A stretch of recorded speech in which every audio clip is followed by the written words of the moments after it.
Assalamualaikum warahmatullahi wabarakatuh. Kita ketemu lagi bersama saya Muhammad Isman. Udah cukup lama saya nggak bikin konten, nggak bikin video.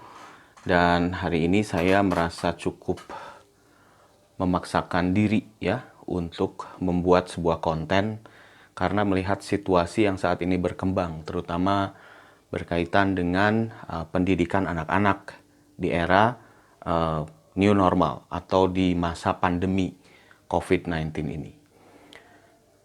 Ada hal yang membuat saya merasa miris, merasa ngilu begitu ya, membayangkannya. Saya termasuk orang yang cukup concern dengan soal anak-anak. Jadi begitu melihat anak tidak bisa belajar dengan baik, tidak mendapat haknya untuk belajar, di sekolah ia tidak diterima, dalam artian sekolahnya ditutup atau dibatasi begitu. Kemudian di rumah juga dia mau belajar,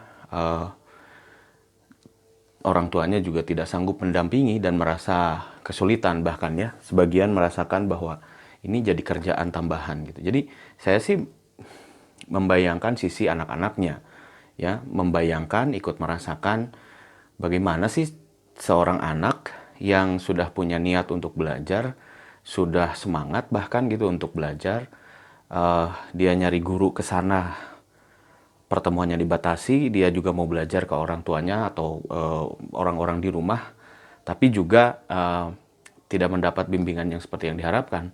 Jadi si anak ini seperti di pingpong gitu.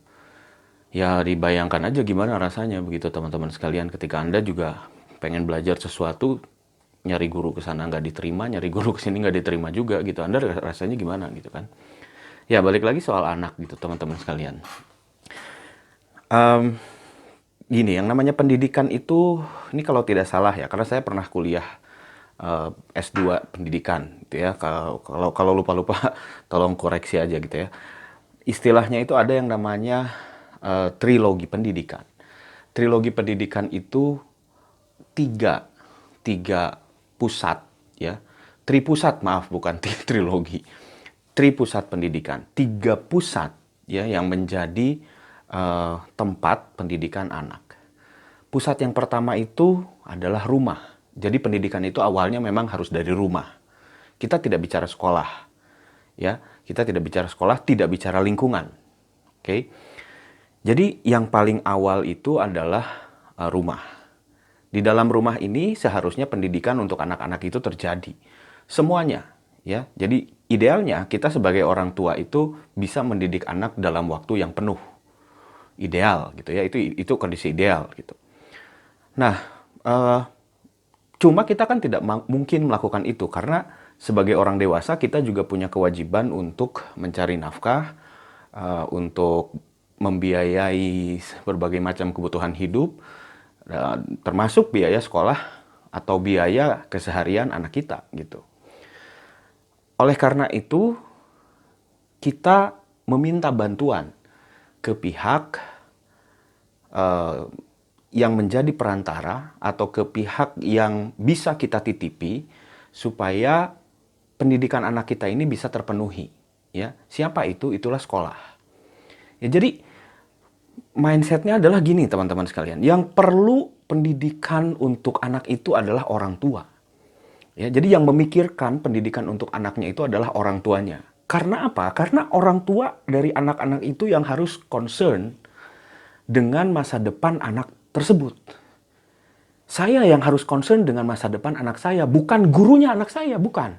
Saya harus pertama kali punya perhatian terhadap masa depan, terhadap keterampilan, terhadap pengetahuan, terhadap pemahaman, apapun itu ya yang dikuasai atau yang dimiliki oleh anak-anak. Saya duluan yang punya pemikiran. Lalu kemudian, karena saya merasa bahwa diri saya ini tidak sanggup melakukannya sendirian, saya cari tempat bernama sekolah, di mana anak itu atau anak saya ini bisa saya titipkan di sekolah itu. Ya, saya pilih-pilih juga sekolah begitu. Ya, mana yang sesuai dengan visi saya sebagai ayah atau ibunya begitu ya. Mana yang cocok gitu kan, dan mana yang kira-kiranya safe bisa memfasilitasi anak ini sampai dengan ke fase kehidupannya di masa yang akan datang gitu. Saya mencari bantuan dari pihak sekolah. Jadi sekolah ini posisinya membantu, tapi awalnya adalah ada pada diri saya sebagai orang tua. Niat awalnya ada di lingkungan saya sebagai orang tua, di rumah. Jadi pendidikan itu awalnya dari rumah. Itu awal bangetnya. Ya. Jadi rumah, sekolah, dan yang ketiga lingkungan. Lingkungan ini siapa? Lingkungan ini ya bisa luas maknanya. RT, RW, kelurahan, kecamatan, kota, kabupaten, provinsi, negara gitu ya. Ini bisa luas gitu. Kenapa? Karena nantinya anak-anak ini akan mulai berkontribusi di lingkungan-lingkungan tersebut. Ya, lingkungan industri, lingkungan politik, lingkungan bisnis, lingkungan sosial, lingkungan rumah tangga, kemasyarakatan, banyak gitu. Semuanya akan memberikan kontribusi pada akhirnya ya di lingkungan-lingkungan itu. Oleh karena itu, anak-anak perlu kita didik. Dan ketika kita tidak sanggup sendiri mendidiknya, kita titipkan itu ke sekolah. Jadi ini tripusat pendidikan. Yang starting point-nya, yang awalnya itu adalah dari kita sebagai orang tua. Dari saya, dari Anda, baru ke anak Anda. Ya, ke anak saya juga gitu. Nah, teman-teman sekalian, yang jadi miris buat saya adalah ketika banyak orang tua yang mengeluh karena COVID-19 ini, ia merasa terbebani dengan harus mendidik anak. Saya dengar bahasanya, baca kalimatnya gitu rada heran gitu loh. Ya kalau Anda merasa terbebani dengan mendidik anak, ya berarti Anda tuh tidak siap punya anak kalau begitu. Ya. Kalau saya merasa diri saya ini terbebani dengan kondisi pendidikan anak, ya saya nggak siap dong punya anak. Ya kan? Jadi ini papa sibuk, mama sibuk gitu. Ini lagi susah, zaman susah, COVID-19 segala macam. Sekarang ditambah lagi mesti ngebimbing kamu. Stres mama itu, papa itu stres, tahu nggak? Ya kalau begitu masalahnya bukan ada di anak, tapi ada di orang tuanya. Yang memandang ini adalah sebuah masalah, sebuah beban, ya, bukan diambil sebagai sebuah tanggung jawab begitu. Karena sebenarnya kan tanggung jawabnya itu sudah hadir ketika anak kita ini hadir. Ya otomatis kan, ketika anak kita hadir ke dunia, orang tua sudah harus menyadari bahwa ya saya sebagai orang tuanya punya kewajiban untuk mendidik. Bukan untuk menyekolahkan, tapi untuk mendidik. Ya. Jadi saya sebagai orang tua ya bukannya tidak gimana ya. Bukannya tidak berempati, bukannya tidak merasa ya tidak bisa membayangkan, tidak bisa ikut memikirkan sebagai orang tua. Bukan begitu, saya juga orang tua anak-anak. Cuma kalau dalam situasi seperti ini, kemudian kita biarkan anak-anak tidak bisa belajar, itu adalah sebuah kesalahan besar. Kita ambil contoh gini teman-teman sekalian ya. Bapak Ibu orang tua yang baik hati, yang budiman, kita ambil contoh begini. Ini sekarang COVID-19, pandemi ini, wabah ini, mengakibatkan sekolah harus menggunakan pembelajaran jarak jauh. Oke, harus menggunakan pembelajaran jarak jauh. Masih jalan, Bapak Ibu. Belajarnya masih jalan hari ini, walaupun ada yang tersendat-sendat. Coba Bapak Ibu bayangkan, kalau misalnya ternyata kebijakannya, ya COVID-nya ini parah banget begitu ya, lalu kebijakannya adalah sekolah tutup. Lantas, kita sebagai orang tua melupakan pendidikan anak. Lantas kita sebagai orang tua tidak peduli lagi dengan pendidikan anak. Gara-gara sekolah tutup, gara-gara COVID-19 ada, Kita jadi ya asik aja mencari nafkah begitu, anak-anak biarin aja suruh main semaunya. Ke depan masa depannya terserah dia aja. Begitu. Mari berpikir lagi gitu loh. Ya. Jadi kondisi ini tidak membenarkan kita sebagai orang tua untuk merasa terbebani. Capek oke lah gitu loh. Tapi sampai merasa terbebani gitu.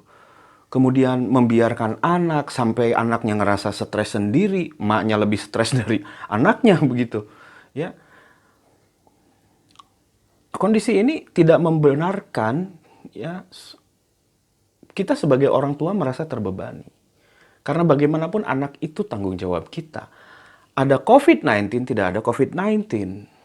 Tugas pendidikan, tugas mendidik anak yang pertama itu ada di rumah. Tugasnya ada di orang tuanya. Ya, jadi stop blaming. Jangan lagi menyalahkan guru, jangan lagi menyalahkan pendidikan, jangan lagi menyalahkan sekolah, jangan lagi menyalahkan anak. Mari kita perhatikan ke diri kita, apa yang kurang sih dari kita gitu sebagai orang tua. Oh, mungkin memang ternyata waktu kita untuk yang tercurah untuk anak memang kurang. Ya sudah, berarti itu kita perbaiki. Gak usah bicara dulu mata pelajaran yang rumit-rumit. Kita perbaiki dulu hubungan kita dengan anak. Gak usah bicara dulu soal apalah gitu ya. Kita perbaiki dulu hubungan dengan anak. Bapak Ibu sekalian, teman-teman sekalian, kalaupun kondisinya parah begitu, sehingga anak-anak tidak bisa sekolah lagi, ya, kita ini tetap punya kewajiban untuk membekalkan ke mereka basic skill, basic understanding, basic knowledge tentang kehidupan. Ya, mulai yang paling krusial adalah pendidikan agama, pendidikan budi pekerti, baca, hitung, tulis. Setidaknya kita mesti tetap mengajarkan itu pada anak-anak. Ada COVID, tidak ada COVID. Sekolah, nggak sekolah. Sekolah online atau sekolah offline. Kita tetap punya tanggung jawab itu. Jadi, oke lah, Anda berdalih internet mahal, kuota mahal. Oke, let's say begini, keluarin aja udah anak dari sekolahnya. Didik sama Anda. Didik sama Anda in minimum. Ya, dalam yang paling minimal adalah baca, tulis, hitung, agama, budi pekerti. Itu yang paling minimal.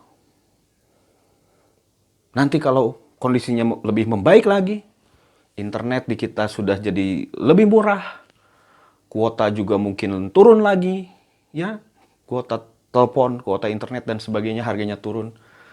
Atau mungkin semuanya menjadi lebih baik lagi, kita bisa sekolah lagi, anak-anak bisa masuk lagi sekolah, lanjutin lagi sekolahnya. Tapi kalau keadaan tidak kunjung membaik, pilihan terburuknya begitu, keadaan tidak kunjung membaik, dan dengan terpaksa anak-anak tidak bisa sekolah, kita sebagai orang tua tetap punya kewajiban membekalkan skill-skill yang tadi. Membekalkan pemahaman dan pengetahuan yang tadi. Jadi, orang tua tidak pernah lepas dari tanggung jawab mendidik anak. Dan ini tolong diingat, jangan pernah dikatakan sebagai beban. Bukan beban, teman-teman. Ini adalah rasa sayang kita pada anak-anak. Oke? Jadi itu nanti saya sambung lagi. Terpusatkan ya, saya baru bahas satu. Rumah dan orang tua, rumah dan keluarga, itu titik start pertama pendidikan anak. Ketika sekolah tutup, ketika lingkungan sudah tidak ramah, pendidikan anak akan kembali kepada kita, kembali pada orang tuanya, kembali pada rumah, kembali pada keluarganya. Dan jangan tolak mereka kalau mereka mau belajar kembali ke rumah. Saya Muhammad Isman, nanti kita ketemu lagi.